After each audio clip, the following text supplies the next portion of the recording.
Assalamu alaikum dear students, hope you are doing good. Today we are going to start the remaining exercise of unit 5 of modern English class 5. Let's start and open page number 46. So we were talking about adjectives in our last video. हम बात कर रहे थे adjectives किस किस तरह के होते हैं, colour, size, shape, number, feelings, ये सब adjectives होते हैं. और हमने आज बात करना है कि इसकी कौन सी फॉर्म्स होती हैं. सो adjectives की एग्जैक्टली 3 फॉर्म्स होती हैं, main adjective, then comparative form and then superlative form. यानी हम नॉर्मली किसी के बारे में बात करें तो this is a beautiful dress, ठीक है. और अगर हम एक ड्रेस को दूसरे ड्रेस के साथ या एक चीज़ को दूसरी चीज़ के साथ, दो चीज़ों को जब कंपेयर करते हैं उसको कंपैरेटिव फॉर्म कहते हैं. और उसमें कहते हैं this dress is more beautiful then that, यानी ये ड्रेस उस ड्रेस से ज़्यादा खूबसूरत है. देन सुपरलेटिव फॉर्म जब हमारे पास बहुत सी चीज़ें हों, दो से ज़्यादा हों, 3 या 10 या 50, और हमने उनमें से किसी एक को चूज़ करना हो तो देन वी से द मोस्ट ब्यूटीफुल, राइट. और सुपरलेटिव फॉर्म के साथ हमेशा द लगता है. सो हम कहेंगे this is the most beautiful dress. इसका मतलब ये कि हमारे पास जितने भी ड्रेसेस हैं उनमें ये सबसे ज़्यादा खूबसूरत है. इसी तरह careful, more careful, most careful, courageous, more courageous, most courageous. So complete the following sentences using an adjective from the given list.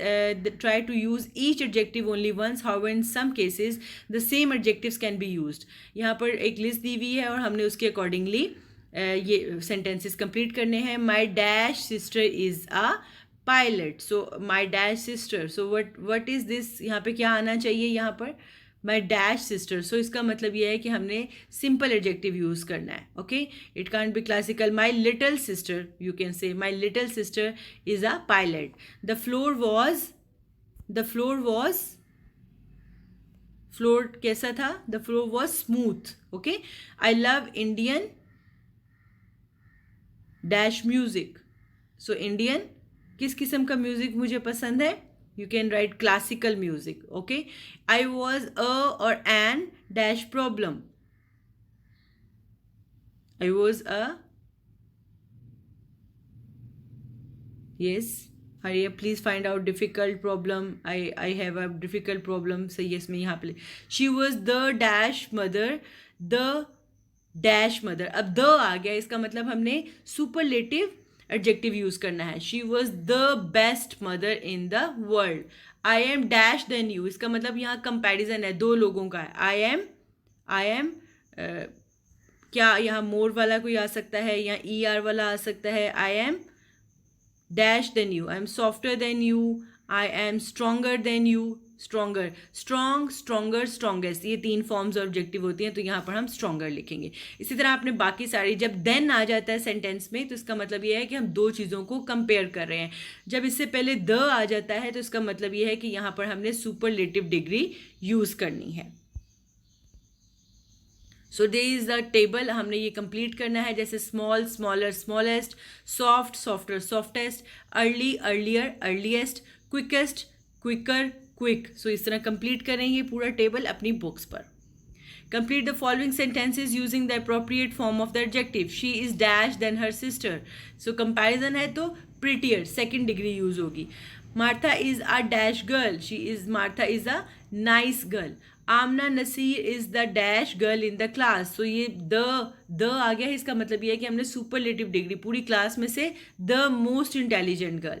Martin speaks good English, क्योंकि यहाँ पर कोई कंपैरिजन नहीं है, पूरी क्लास का भी कंपैरिजन नहीं है, दो लोगों का भी नहीं है, तो हम सिंपल एडजेक्टिव यूज़ करेंगे. रशिया इज़ द आ गया, इसका मतलब हमने इसको सुपरलेटिव डिग्री यूज़ करनी है. Russia is the biggest country in the world. Express the understanding of the poem using a role play. आपको इस पोएम से क्या समझ में आया है, आपने अपने फ्रेंड के साथ इसका एक रोल प्ले करना है. पहले उसके डायलॉग्स लिखें और फिर उनको रोल प्ले करें और present in front of your class. Learning the sound. Consonant clusters क्या होते हैं. Consonant cluster is a group of 2 or more consonant in a word. Each consonant keep its voice own voice in the word. जैसे हमने डिफ्थॉन्स में कहा था कि 2 walls मिला के एक साउंड बनाते हैं, लेकिन उनकी साउंड एक होती है. लेकिन कॉन्सोनेंट क्लस्टर में जो साउंड होती है वो एक नहीं होती, वो हर एक की अपनी साउंड आ रही होती है, ठीक है, वर्ड में. और इट कैन बी इनिशियल और फाइनल पोजिशन. कॉन्सोनेंट क्लस्टर शुरू में किसी वर्ड के भी आ सकते हैं और एंड पे भी, जैसे ग्ल, थ्र. ग्ल, glow, glance, glitter, glad. Throw means 2 3 words consonant में है. Thrown, thread, throat, thread. ST के साथ चेस्ट, जैसे एंड पे है fast, frost, bust, best, blast. अब ब्ल, ये ब्ल इनिशियल कॉन्सोनेंट है. Amp, stamp, cramp, damp, ram, swamp, lamp. Underline the words with consonant cluster and write them in their columns. आपने यहाँ पर कॉलम्स बने हुए हैं. Consonant cluster in initial position and consonant cluster in final position. आपने ये sentences पढ़ने हैं. इनमें कॉन्सोनेंट क्लस्टर्स वाले वर्ड्स निकालने हैं और फिर वो बताना है कि इसमें कौन सा वर्ड है जो फाइनल पोजीशन वाला है और कौन सा वर्ड है जो इनिशियल पोजीशन वाला है. Let's read and practice the given dialogue. Maham, hey Sidra, how are you? Sidra, not so good, speaks with a low voice. अब सिद्रा थोड़ी बीमार है तो वो थोड़ी कम आवाज़ में बात करती है. What about you? Maham, what happened to you? Why were you absent yesterday? वो उससे पूछे कि तुम कल क्यों नहीं आई थी. Sidra, I got fever 2 days ago. I have recovered now, but I still feel weakness. कहती है मुझे फीवर था और अब मैं ठीक हूँ लेकिन अभी भी मुझे वीकनेस फील हो रही है. Maham said you should take care of your health. Eat a healthy diet and drink plenty of water. Did you see a doctor? वो कहती है कि हेल्दी डाइट लो और बहुत ज़्यादा पानी पियो. क्या तुमने किसी डॉक्टर को देखा है या मिली हो या डॉक्टर के पास गई हो?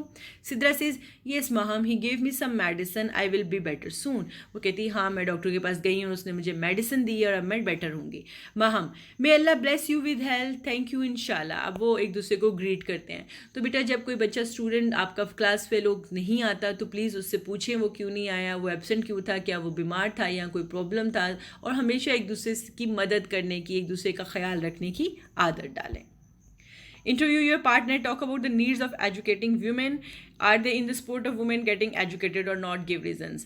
आपने अपने पेरेंट्स से बात करनी है, उनसे पूछना है कि ख़वातीन की तालीम क्यों ज़रूरी है, और फिर आपने यहाँ पर बताना है कि क्या वो एग्री करते हैं कि ख़वातीन को तालीम मिलनी चाहिए या लड़कियों को तालीम देनी चाहिए या नहीं देनी चाहिए, और दोनों चीज़ों की रीज़न्स बतानी है. Work with a partner to compare the life of an educated woman to the one who got opportunity to education. How are they two different? Give examples. यहाँ पर दो आपको कॉलम दिए हुए हैं एजुकेटेड वुमेन और अनएजुकेटेड वुमेन के. यहाँ पर आपने अपने पार्टनर या अपने क्लास फेलो या दोस्त के साथ मिलके एक डिस्कशन करनी है और आपने लिखना है कि दोनों की लाइफ में क्या डिफरेंसेस होते हैं. एक एजुकेटेड वुमेन जिसको एजुकेशन की मिली हैं, अपॉर्चुनिटीज़ मिली हैं उसकी लाइफ में, और वो जिसको तालीम से महरूम रखा गया या महरूम रह गई, तो उसकी लाइफ में क्या क्या डिफरेंसेस होते हैं. My dear student, this was the end of unit number 5. We will come with the next unit in the next video. Till then, take care. Allah Hafiz.